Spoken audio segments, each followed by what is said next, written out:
Hi, I'm Mariah Gullo from Billboard Pride, and I'm here today with Gia Gunn. Hi. How are you? Good. How are you doing? I'm so good. Thank you so much for having me today. No problem. This is a very exciting day for you. I'm so excited. You have a new song dropping. I do. New song and video. You Yes. can't have one without the other nowadays.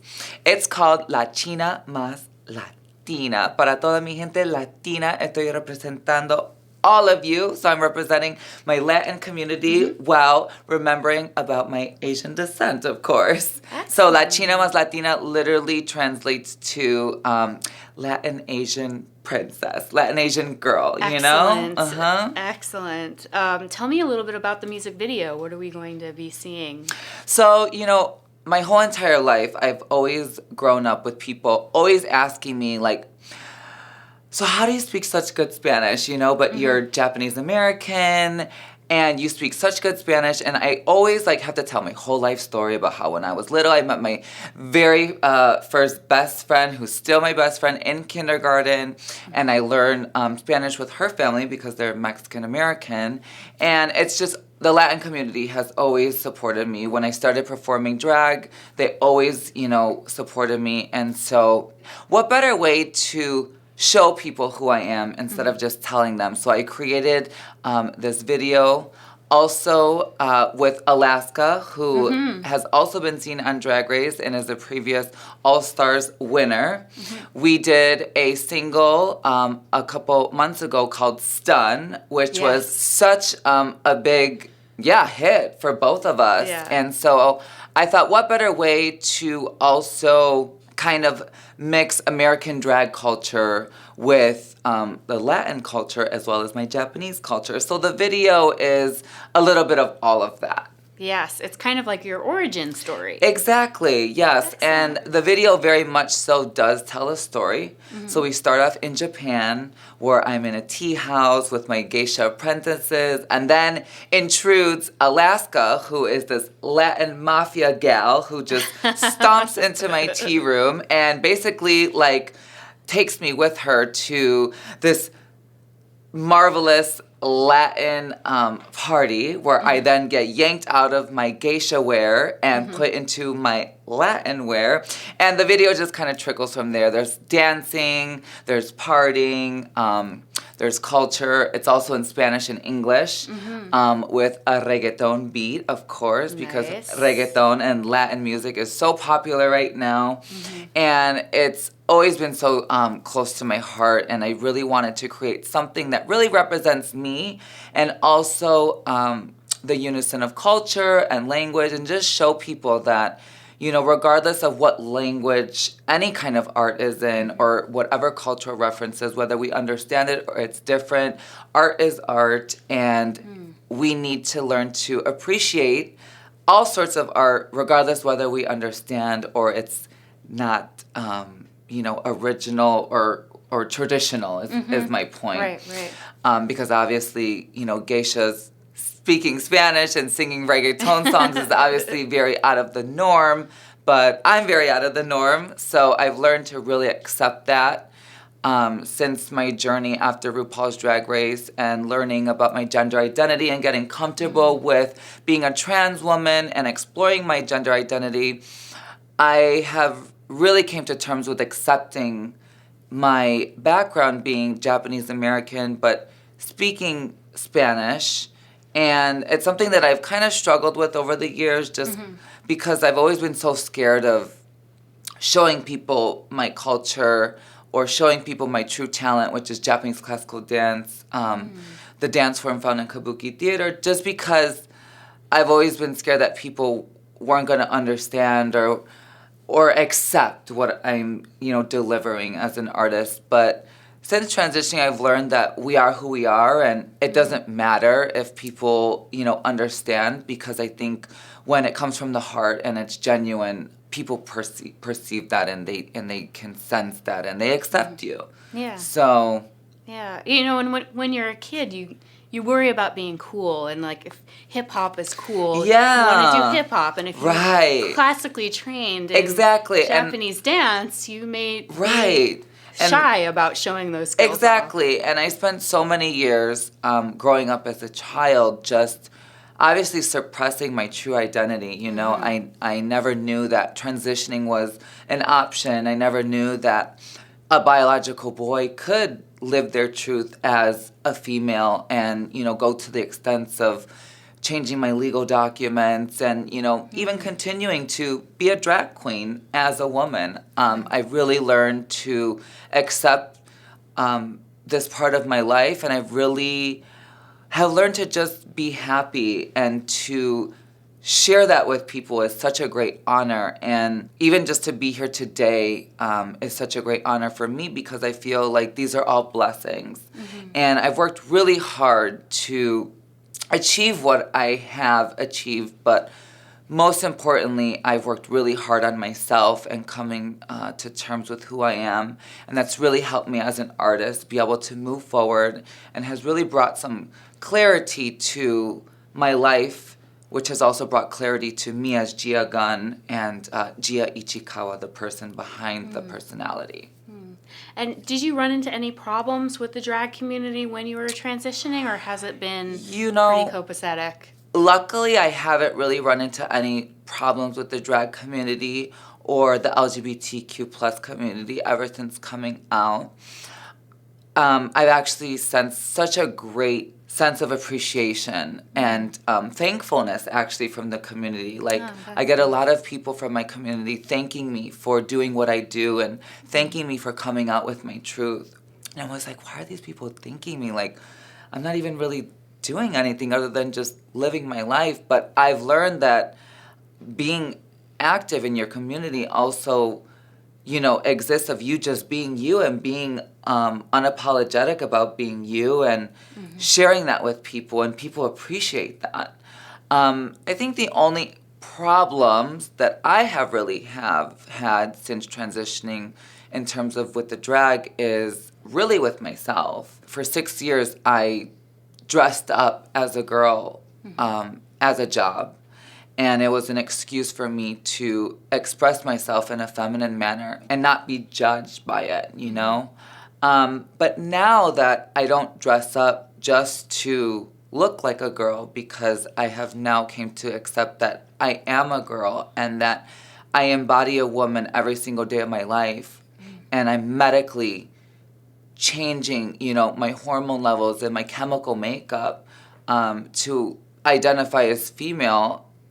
Dressing up in drag now sometimes for me feels kind of like I'm putting on a Halloween costume. And although I do like to dress up, there's still something there that kind of complicates things for me in terms of being a woman. Somehow when I'm in drag, it makes me feel less than a woman because, you know, the definition of drag queen is dressing up as a girl. At least the traditional definition is. And whether it's drag or a trans woman in drag, I think the lines are so thin and still so blurred, and there's not enough education out there about what a drag queen is, what a crossdresser is, what a transsexual is, what a, you know, gender nonconforming individual is. There's all these terms that are such different things, but I think for some people it's all seen as just men in wigs and men dressed up as girls, regardless whether you have surgery, regardless whether you have full breasts or not. And so that is the conversation that I, as Gia Gunn, the artist and now trans activist, are trying to bring to the table, which is to show people that, you know, drag is an art form. Even nowadays we have what we call bio queens, which are biological women that dress up in drag. And people are like, well, how are you a woman but you dress up in drag? Like, you're not a dude. And my answer always is, drag is an art form, and it has nothing to do with your gender identity or your sexual orientation. Also, what I really wanted to show in this video was me as a woman who's performing alongside of someone like Alaska, who is a drag queen, so that people could see those differences side by side. But we're still having fun and we're still participating in the art of drag. You know what I mean? But it is different. And for me as a trans woman, it's so important that people understand the difference. And I feel like the sooner that we understand the difference, the more acceptance we will have worldwide. Why was it important for you to document your transitioning? Well, it's important for me to document my transition because I'm trying to convert into a trans activist while still being an artist and a performer. What I have learned since transitioning is that there's very little resources out there for us transgender people.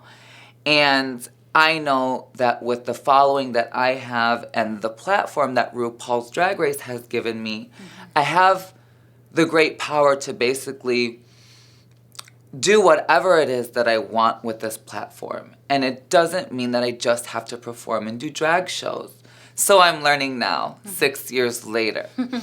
Growing up, for me, I was always aware that transitioning was an option, but I was always so frightened because I didn't have good examples around me. I didn't have people to look up to that were practicing a healthy transition and living what I consider a healthy lifestyle as a trans person. So my mission now, that I've been so blessed with my platform and having support worldwide, is to give other transgender youth or other transgender individuals out there resources to be able to transition in a proper way, in a healthy way, and most importantly, in a safe way. There's so many things around being transgender that are dangerous, you know? And I think it's terrible. And we're losing so many people in our community every single day. And I just know that I'm so blessed to have myself and be able to overcome my fears. I just want to show people that you can be whoever it is that you want, you know? I want to show parents that your children can be homosexual or transgender or gender nonconforming or be born as a boy but want to wear girls' clothes or be born as a girl and want to be a boy, and it's okay. You know, there's nothing wrong with this. We don't have a disease. We are not, you know, mentally challenged, as some people like to put it. We're transgender, just like you are a cisgender woman, you know? We all, unfortunately, do have a label, but at the end of the day, we're all human, and I think we all deserve respect. And I just want to influence people in a way that is inspiring to open the conversation of being comfortable with your gender and knowing that, yes, it is a risky lifestyle, and there are a lot of unknown things that are involved with transitioning, but it is possible. And it's okay, you know, at the end of the day. And so that's why it's so important for me to document my transition, even though sometimes it's really hard for me, you know, because, and I'm sorry I'm getting emotional, but it's such an emotional thing for me just because I know so many people struggle. Yeah. And I feel so fortunate that so far so good for me, you know, and I thank God and I thank all the positive role models that have come into my path and my journey. And I just want to be that for at least one person at the end of the day. If I can change one life a day, I think I'm doing my job. Whether that be, you know, by a performance, whether that be by China Mas Latina, or whether that be, you know, just by me here sharing that, I feel that I am completing my duties and that I am utilizing my platform in the most positive and influential way possible. Yes, from all of the things you're doing, from RuPaul's Drag Race to The Switch. Yes. To, your music videos, collaborating with Alaska, to documenting your transition. You show a very well-rounded person and show all of the different facets of being transgender. Yes, and I'm not trying to be anything. Yeah. I am just me, you know, and I have learned to embrace that instead of running away from it. And I am now happy to share that with people, and I'm happy to be able to have this platform that allows me to influence people on such a large scale and in so many different ways and in, 2 different languages. Yeah. So Amazing. thank you. So I have to ask you, RuPaul's Drag Race Yes. All-Star Season 4 Oh is my upon gosh, us. yes. Are there any queens who you are hoping to see in the new season? Well, I hope to see me. I don't know. Still haven't gotten the call, but I hope to see me. Gosh, you know what? Now the Drag Race family is literally made up of like 100 plus queens. Yeah. Everybody is building their brand. We're all on this journey together, and it's a hustle every single day. But there's so many great queens out there, and there's so many diverse queens nowadays. But if I had to choose, I would definitely love to see a Naomi Smalls on there. I love her fashion. I love her performance. I love her as a person. She has a really great heart, and she's just super fun. Who else would I love to see? I would really love to see, I would love to see my sister Laganja Estranja from season 6 because, she sent me home on my season, but we have maintained a great friendship over the years, and she's never left my side, and she's super talented, and, just came on So You Think You Can Dance, and I just think she deserves the spot. I would love to see Trinity the Tuck. I love Trinity the Tuck. She's so hilarious. She's come such a long way, too, since her season on being on Drag Race. Now drag is so, has expanded. It's not just performing. Now it's like, you got to be a comedian. You got to be like a makeup artist. You got to be a people person. You got to be a spokesmodel. You got to be a, a costume designer. Yeah. There's so many different aspects when it comes to drag, and people like Trinity and like Naomi and, like Latrice Royale and even some of these younger girls, Blair St. Clair, Monet Exchange, Monique Hart.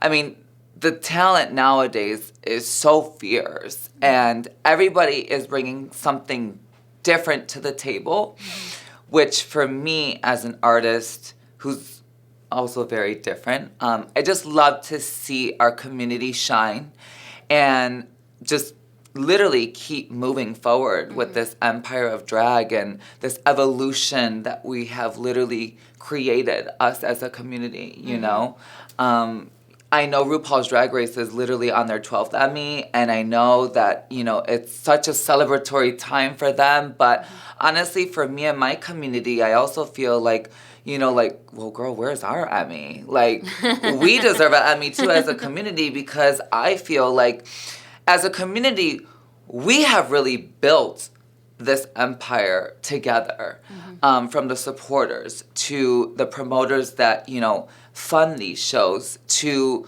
us, the working drag queens who tour the world and, meet these vigorous deadlines and flights and, hotel to plane to nightclub, it's crazy. But we do it for the community. We do it for our fans, and we do it for our family and us, because without us, there would be none of this. So I am super happy and honored to be, one of these trailblazing queens that's part of all of this. And I'm so happy and proud of my community for their continuous support and just their continuous dedication to being there for us and continuously supporting the art and continuously supporting each other, because I do really think that that is the most important thing. And it's so beautiful to see everybody come together at all these different events. Drag has now opened the doors for so many different people, so many different things. It's also employed so many different people, which is so wonderful. So thank you guys for making all of this possible.